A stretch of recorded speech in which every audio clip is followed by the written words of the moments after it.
Hari ini kita membahas pertanyaan besar. Apakah kecerdasan buatan atau AI membuat hidup kita lebih baik atau justru membunuh kreativitas manusia? Mari kita mulai dengan dua sudut pandang yang berbeda. Opini pertama yaitu opini yang pro, pendukung AI. Mereka mengatakan AI adalah alat luar biasa yang telah merevolusi cara kita hidup dan bekerja.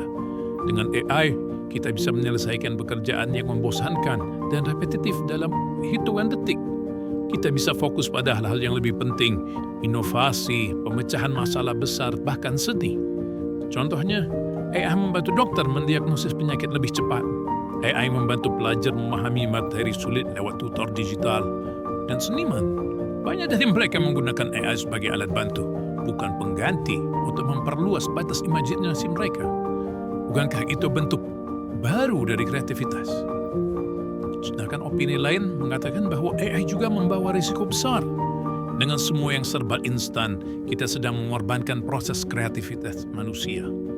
Mengapa belajar menulis, menggambar, atau mencipta kalau ada mesin yang bisa melakukan lebih cepat? AI membuat banyak orang terlalu bergantung pada hasil instan. Lambat laun, kemampuan berpikir kritis dan orisinalitas bisa tumpul. Yang lebih parah, karya-karya manusia bisa kehilangan makna karena diganti oleh sesuatu yang diciptakan tanpa perasaan atau pengalaman. Apakah ini benar-benar kemajuan atau justru kemunduran dalam bentuk lain? Dua sisi yang sangat berbeda, bukan?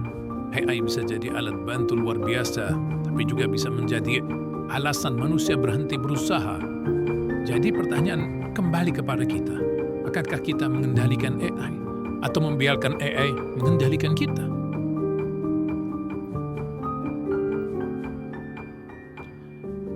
Sebenarnya orang yang paling terdampak oleh AI adalah anak-anak muda yang lahir di zaman di mana teknologi ini sudah menjadi bagian dari keseharian. Mereka tumbuh dalam lingkungan serba digital dengan akses instan ke informasi, hiburan, dan bahkan solusi atas berbagai persoalan hidup.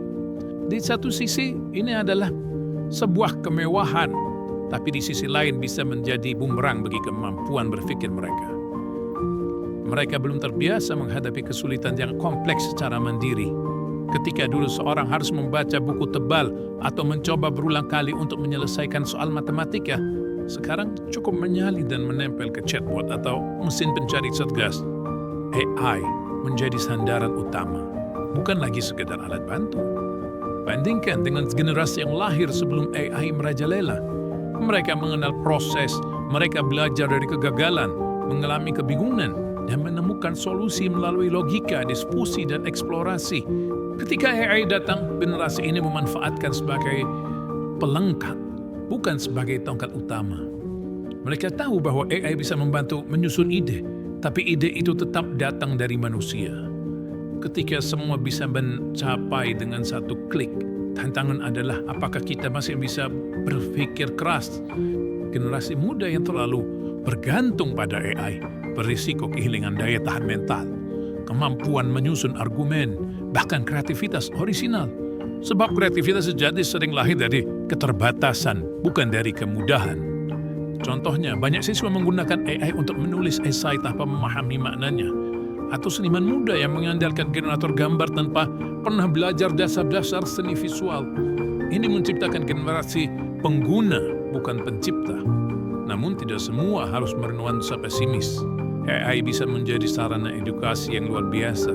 Jika digunakan dengan benar, anak-anak muda yang sadar akan kekuatan dan batas AI dapat memanfaatkan untuk mempercepat pelajaran, mengeksplorasi ide-ide baru, dan menjadi lebih produktif. Yang dibutuhkan adalah pendidikan literasi digital dan etika penggunaan AI. Mereka perlu diajarkan, gunakan AI untuk membuka jalan pikiranmu, bukan menggantikan pikiranmu.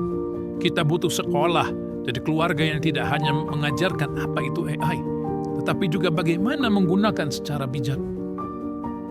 AI adalah alat, dan seperti semua alat, ia bisa membangun atau menghancurkan tergantung siapa yang menggunakan dan bagaimana ia digunakan.